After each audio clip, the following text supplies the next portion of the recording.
Hey everyone, welcome to the very first episode of Let's Talk About Brand in 2021. And of course I forgot to take off the top during the intro. Good way to start the year. But anyway, how are we doing, folks? So happy to be here with you today. I am live here every Friday at 12 noon Eastern Time, 9 a.m. Pacific, 5 p.m. British time. Let us know where you are, actually. Let us know what time it is where you are, because I always love how many people come from all over the place to talk about brand with us here on Fridays. So, before we go any further, I just want to address the elephant in the room. Things are a little crazy here in the States this week, and literally all I'm going to say about that is two things. One of them is that we are not really... Just a moment. Happy 2021. Okay, spare camera is on. Okay, so as I was saying, one of the things I'm going to say today is the fact that we are not going to make this a different show. This is going to be about branding, and we're going to be talking about branding as usual. We're not going to change our focus here. We're not going to get into all those shenanigans. And sorry, I just need to adjust all this because I'm on my B-roll camera here. Come on, I thought 2020 was over, you guys. All right, it is what it is. I'm yellow. I'll fix it.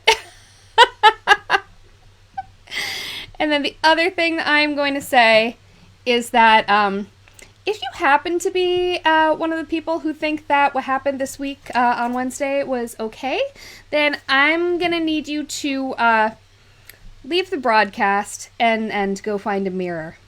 Take a good look at yourself for just a minute, and that's all I'm going to say on that. Okay, here we are, back with Let's Talk About Brand. I do the show every week. We talk about branding with a focus on personal branding, and we have a prize every week as well. This week's prize is my favorite mug. I wonder why. It's my Let's Talk About Brand mug. It's got my name and logo here on the back, and you can win it today by live viewers only, by typing #coffee in the comments. The amazing Jen Cole is going to be tracking all our entries and picking a winner at about 25 past the hour. Okay, so I will fiddle with my camera some more after we get our guest on. Our guest this week, our guest today is the phenomenal Mr. Troy Sandidge, aka Find Troy. And we're going to be talking about finding your personal brand. Troy has certainly done this. In fact, he, like many of us, has done it repeatedly because he's constantly evolving in his career, and he is a strategist. He helps brands and companies and people with their social media strategy, making sure that they can really do as well as they can possibly do with his help. So let's bring on Troy. Yay! Thank you, everybody. Thank you. We made it to 2021, and I am not your host, but I don't mind switching spots. Yeah. Happy 2021, Troy. All right, while I fix my camera, I'm going to put you on as the primary screen for just a moment. But before I do that, I'm going to launch right into our my first question for you, which is, can you tell us a little bit? We're going to back out into a little bit broader stuff later, but can you tell us right now about your brand as it currently stands right now and what that means to you? Sure. So, for all you know, 2020 has been legitimately an incubator for me, and I'm sure for many other people. I've realized that up until this point, for those who know of Find Troy, that I need to project a premium brand. And there's different sides to my brand. I'm not just a marketer. I am a Black professional. I am a Black man. I'm a husband. I have interest in sports. I have an interest in strategy. I want to help NGOs. I want to help small and medium-sized business. I want to help big brands. I want to do all of these things. And you realize that you don't want to limit your brand by just what one person or one group of people know you by. It's really about expanding that, but making sure it's in the same flow. So for me, I'm currently the Chief Strategy Officer at Volt Lab. And then I also work with them on Inside the Vault, which is a whole separate thing, and I won't go into that. Outside of that, everyone knows Fine Troy. I've also created a company in the last 90 days called Strategy Hackers. And that's the extension of what is my personal brand being Fine Troy for business. You see, for me personally, I think it's like a psychological thing. And I think other people will resonate with this too, that when you talk about your brand, sometimes you have to wear different hats to get into that mode, to get into that zone of like, in this moment, I'm a speaker. In this moment, I'm a contractor. In this moment, I'm this or I'm that or whatever your different identifiers are. That's still a part of your brand. So I've been pushing pretty heavily on called this social universe. So really, you can think of the same way you have a brand universe. You have this identity. And under that tier, you have so many subsets, different groups that people will buy your product or buy your service or support you because of the connection and the ties that they have. That's what I've been really focusing on in 2020. Like, what are the core things that Troy wants to do? How does that make you money? But also, how does that tie into my brand and support each other without, making me tired and constrained, right? So that's what I've done. I've created this premium brand, and I'm saying I'm doing these different facets of myself. Christine has done the same thing, and she's doing a phenomenal job of expanding her reach, providing all these different facets within the same ecosystem universe of her brand identity. I love that. That's fantastic. So in terms of that, so when now is when we're going to back out for just a second, and I'd love to hear from you. When you say your brand, what does that mean to you? What does your brand consist of? I think my brand consists of what I want to attract. This is my message. This is what I do. But I also want to attract certain vibes. So, you can't choose your family, but you can choose those who work with your brand. How you do that is your messaging, your tone, your presence. Kristen, you do a phenomenal job, and everyone's like, they know the red, but like we see the higher end, like the details. Even though there was like a little fumble going on right now, it still shows that we know she's going to bring a high class, a high quality that attracts people who want to work with people who want to deal with high quality and different things like that. So if you want to go big and get these bigger clients, those bigger opportunities, you have to actually physically think, how do I speak their language to do that? Absolutely. And it's worked on Kelly. Kelly has said that we are two of her favorite humans, which is fantastic. Oh, so we're clearly Kelly. speaking to her. Now, Troy, how long have you been in business as a personal brand? Man, I would say 12 years. Wow. I really would say 12 years. And I think, one... And you're pretty young. That was a while ago. My birthday is going to be the last day of this month, so it's crazy.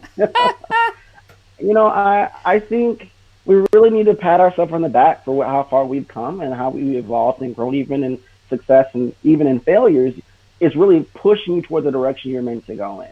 So for me, I think I started out in social I want to tweet. I discovered Twitter chats in 2014 with Brand Chat. 5 years later, I'm a moderator. We're still trying to figure out how to relaunch that in 2020. If I know other people are asking. Yes, Brand Chat. Chat about brand and Brand Chat have to support each other. And so I think it's been a crazy journey. The one thing I think I've stayed consistent is my brand has evolved and been true to myself. Even if I switch gears from being a speaker to a live streamer, all these different hats, I've stayed true to my message, my tone. I never changed how I want to come across. I've evolved. I've gotten better. But I've never changed the core ingredients of me. And I think that's what you need to do when it comes to your brand as well. Now, when you started out, you said it was 12 years ago. So you were like in your teens. Technically, yes. So I am not a prodigy, but or anything like that. So at what point was there a realization of, if I'm going to be out there, I need to be somewhat in charge of the message and in how I convey myself. I need to be in charge of this impression. Was there a time that you can think of when that really clicked as something you needed to define? Almost definitely. So, surprise, I'm black. So I want to talk to that moment for just 2 seconds, is that I'm realizing I'm trying to get into these doors and break these ceilings, right? And I just couldn't get through. And I'm looking, why could I not get through? I'm doing the resumes, I'm doing these different things. I'm trying to get in these doors. LinkedIn was just popping up back then. And I recognized I need to establish my own brand. I need to put myself out there how I want to come across and leverage the communities I'm building to say, hey, when you see me, look, when they search my name, oh, he's doing something. I think that many times we're waiting until, hey, I need to do this first. I need to do all these checklists first. No, no, no, no. Start making progress now with your brand. Maybe you don't have the domain name yet. Maybe you don't have all the names figured out, but you can still put the buzz out, start building a community, build the Twitter list and all these different things. So me back then recognizing I need to have some support and some help that can give me some leverage of saying, hey, look at me. Look at me. This is what I want to be found for in search. This is what I want you to know about me. These are things that I've done for volunteer work or whatever. So fast forward to answer the question in like 20 seconds. I had an opportunity to be a social media intern for the first social media company in back hometown in Indiana. And we were working with the mayor of Gary, Indiana. We were working in the state of Indiana, the state of Illinois. And at the time, I didn't realize how big and significant it was. Like, who are you? I'm like, can I find you on Instagram? Can I find you on Twitter? No. Do it. It's bigger than your resume. They'll find you. They'll get a better perception of who you are as a human, what you identify with, what you love, what you support. That's a part of your brand. That's what's going to help people, get business from maybe someone else.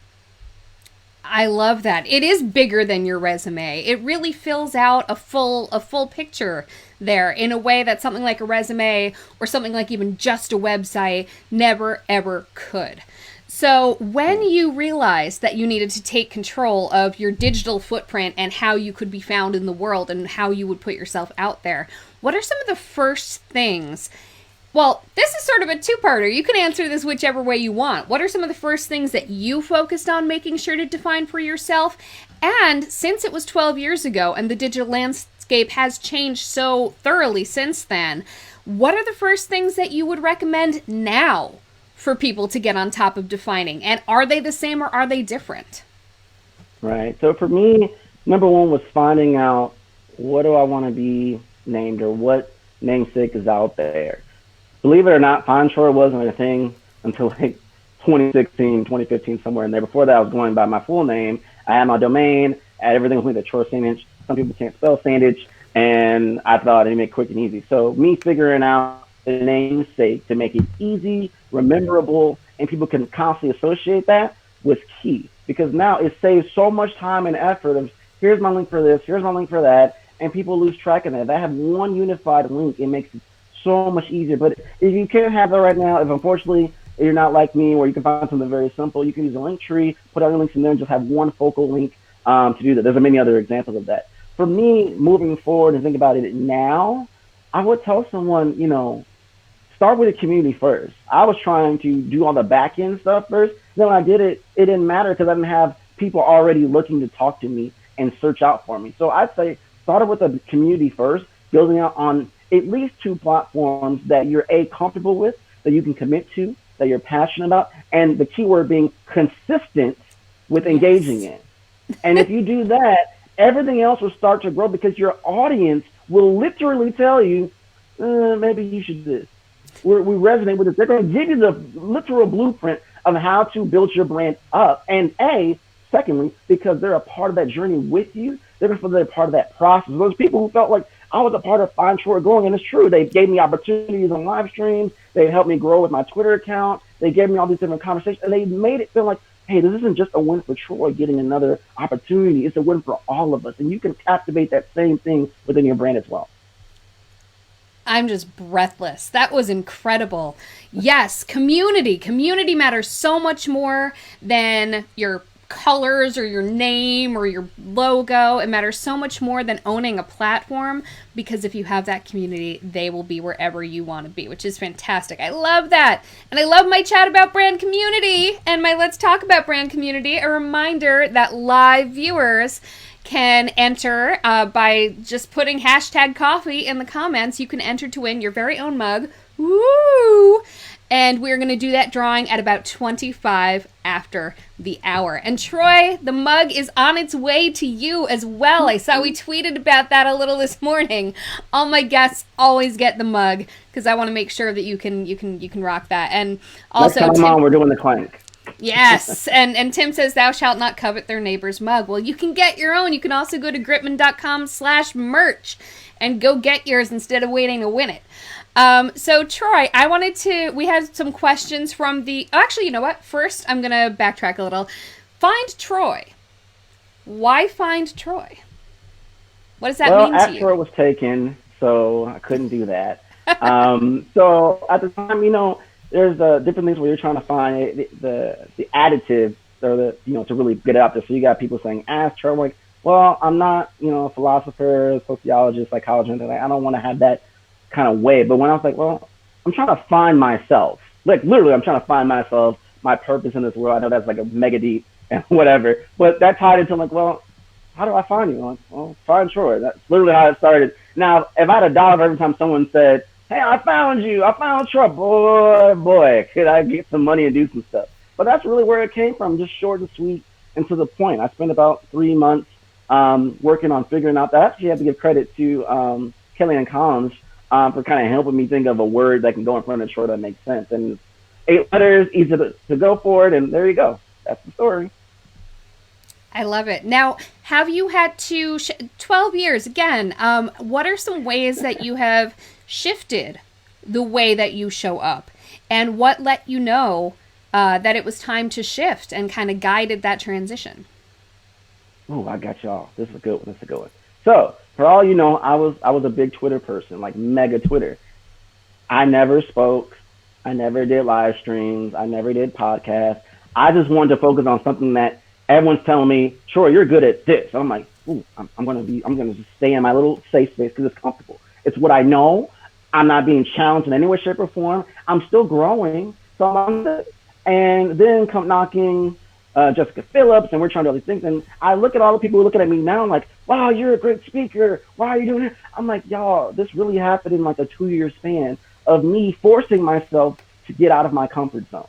So I talk fast, I think fast. I'm not nervous. It's just I'm so excited and I can have those ideas that sometimes my mouth cannot keep up with my head. And I'm like, I don't know if anyone wants to hear what I have to say. I'm not meant to be that. Well, your truth is no one has your particular story. It doesn't matter if it's the exact company, the exact way. Your full perception of your experience and combination, everything that makes you you, provides you a very unique story that nobody else can tell. And somebody else would find worthy of it. And I thought about it this way. If someone like Christine didn't reach out and communicate her story and share her things with me, I would have never received that and been empowered to do what I'm meant to do with my purpose. So for you, not choosing to share your story in other mediums because out of fear or out of, I don't know if I can do it, out of comfortability, you're actually holding at someone else from reaching their potential by just achieving what you want by sharing your story. So when I learned and got comfortable, again, expanding, going to live streams, doing podcasts, now you don't have to do all of these things, whatever your personality type may hinder you on certain things, but do other things that you're seeing is a trend, that you're seeing that could be measurable, that you can potentially be consistent in, that can also leverage what you already do. Once I realized, hey, me making an appearance on live streams actually builds my Twitter community. It actually helps me get in search more. It actually established my YouTube game, even though I'm not really doing YouTube right now. And it supports other people. All those different bullet points align with my brand. I'm just using someone else to help me do it. Also, I'm supporting them. And now it's the ecosystem of helping each other. So the transition for me is recognizing I'm not just a Twitter person. I'm just not a marketer. I can share my personal story as part of my professional brand to not only get business, to not only establish community, but really speak my truth. And those things make an impact. So my transition, I'm going from just on screen here to now being in front of you now and being comfortable. And I would have never been comfortable if I didn't challenge myself to do something else. And I encourage you all to do the same. I love that. And as we can see, you can go live even on Twitter if that's where your community is. I have been playing with that. This used to be just a Facebook Live show. And the reason I am on Twitter and Periscope also right now, and give us a shout, Twitter and Periscope viewers, is because, like yourself, I've discovered Twitter to be a fantastic place for building community right now. But I don't want to limit it to that. I want to build a fully formed relationship with all of these fabulous people. And Jen loves your story. In fact, Jen is going to be, in just a few minutes, she's going to be drawing our winner today. So I just want to remind everyone, live viewers only, get your last entries in by putting in #coffee. Joe is sipping out of his right now, this lovely mug here. Sorry I'm rubbing it in your face, Troy, that it hasn't arrived yet, but you are getting it. Next time I promise I'll have it. You are getting it soon. All right. So I'm going to move on to some questions that people from my Tuesday Twitter chat About Brand had for you. And you actually answered some of these already because, again, you are so good at Twitter. But I'm going to ask you here in the live stream as well. So first up, we got Marianne. She wants to know what you like and dislike about Clubhouse. So this is an interesting one. Clubhouse, for those who don't know, is an audio-only app. You have conversations in there with people audibly, no video, and once it's over, it's over. And it is invite only right now, and Troy and I are both in there. So let's talk about what you like and dislike about Clubhouse at the moment, and how it's helping your brand. So, number one, 3 days ago, I was an Android user for the past 10 years. So that shows you the impact of Clubhouse. Because of my job, I had to get an iPhone to actually be a part of these conversations. So if you're a person that, again, you've done live streams and everything like that or other things, I love that within the app, I can talk and do other things.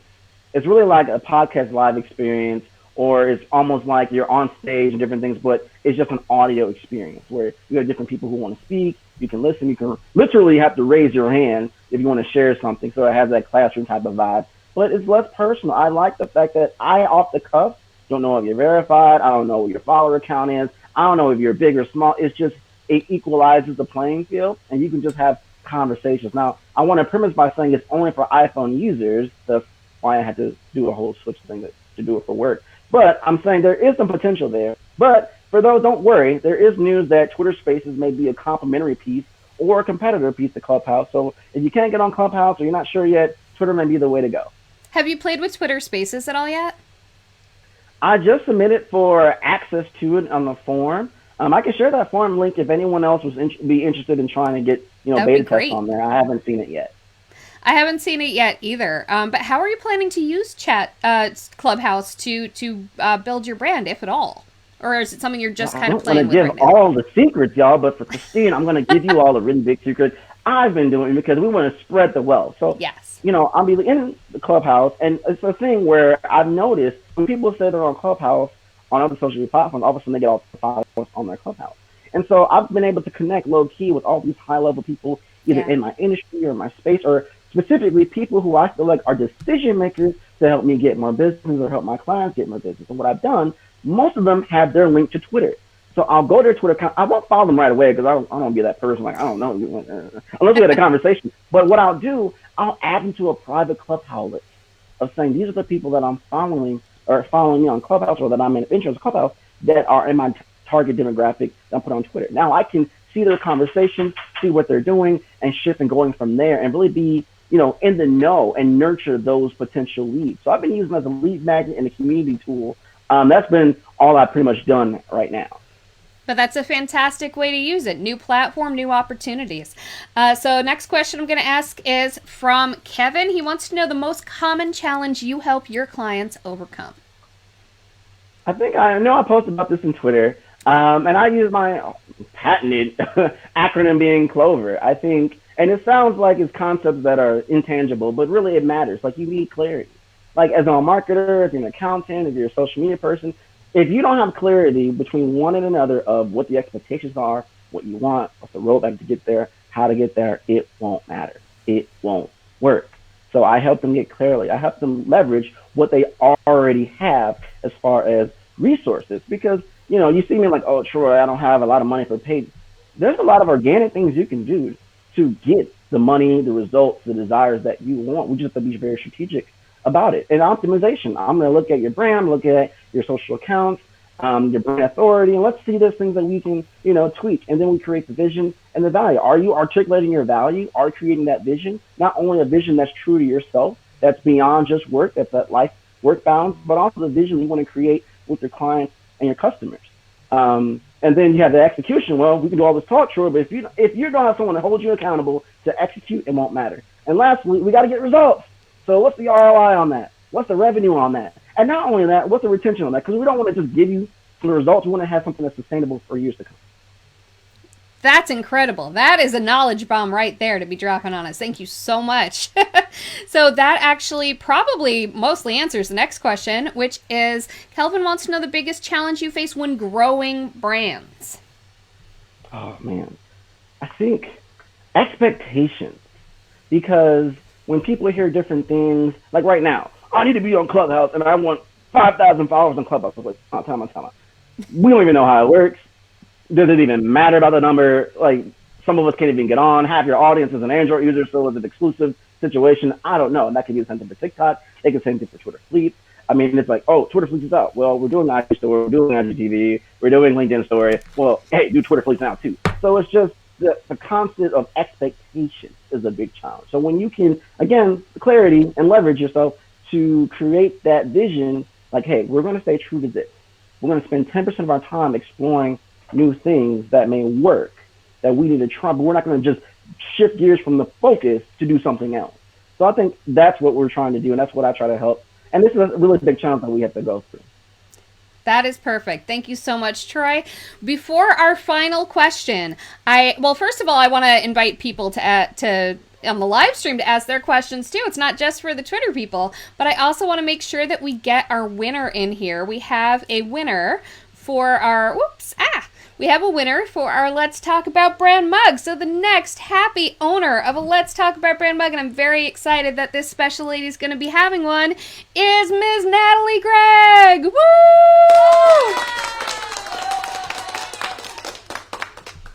Congrats, Natalie. Oh, wow. I love her. The host of Lead Loudly. She's fantastic.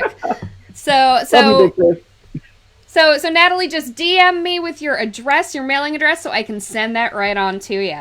So Troy, Trisha would love to know your ultimate goal for your brand over the next 1 to 3 years, whatever time frame you're looking at, and if you've needed to adjust any of the steps along the way there to consider this global pandemic, which despite it being 2021 now, doesn't mean a thing. It's still going on. Man, all right. My ultimate goal is to create enough business where I can devote more free time to help others grow. And not only that, allow other people to join part of my company or organization as a partner, as a collaborator, or other companies I'm connected to that, freelancers who, hey, I need to take an to get there. Well, why not spread the wealth? Here it is. Get the leads, get the money, do what you need to do. Some people are great artists. Some people are great at writing Facebook ads, whatever your thing is, and they just don't have the time to market themselves.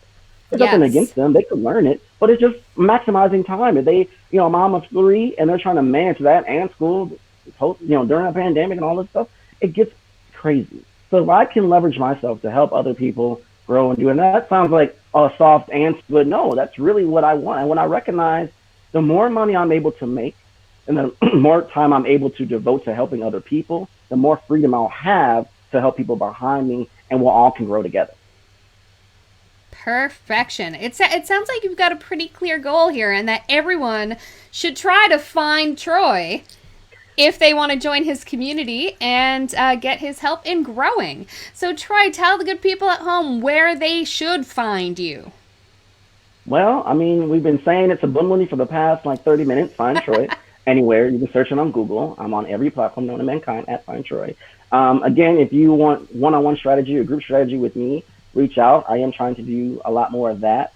I also work for VoltLab as a chief strategy officer. So if you're a brand or you know of a company that needs real social media, graphic design, the whole works help, we're a full boutique integrated marketing communication systems solutions company that can help you do that. And I have another thing in the works for Strategy Hackers group that I teased on Twitter that if you want to be a part of it, I've actually made a list. Let me know, DM me on Twitter, and I will add you to my list and let you know what we do. That is fantastic. I highly encourage everybody to find Troy. He's right over there, but he's also on all the things at Find Troy. Thank you so much, Troy, for being on. You're amazing.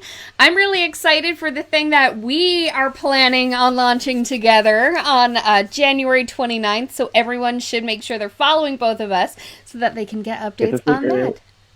Yes. Awesome. Well, thank you so much, Troy. Again, as I said at the beginning of the show, I do this show every single Friday, 12 noon Eastern Time, 9 a.m. Pacific, 5 p.m. Greenwich Mean Time, whatever time it is where you are. And I also have a companion Twitter chat on Tuesdays. And so next week's Twitter chat on Tuesday at, again, noon Eastern, is going to be about branding with what you love. It's not just about what you do, it's not just about you, but also branding about the other branding, incorporating the other things that you love that really resonate with you into your brand. And the reason we're going to be talking about that is because on Friday, my guest is going to be the fabulous Brianne Fleming, host of Pop Chat, which is actually right after this show. Basically, it's at 1 p.m. Eastern time, so you get time to like grab a snack, grab a coffee, whatever you got to do, then hop on Brianne Fleming's Twitter for Pop Chat. So she has certainly branded with what she loves. Being a huge fan of the Backstreet Boys, of pop culture in general, is a huge part of her whole thing. So we're going to talk about incorporating the things you love into your very own brand. So I hope to see you next week. Bye-bye.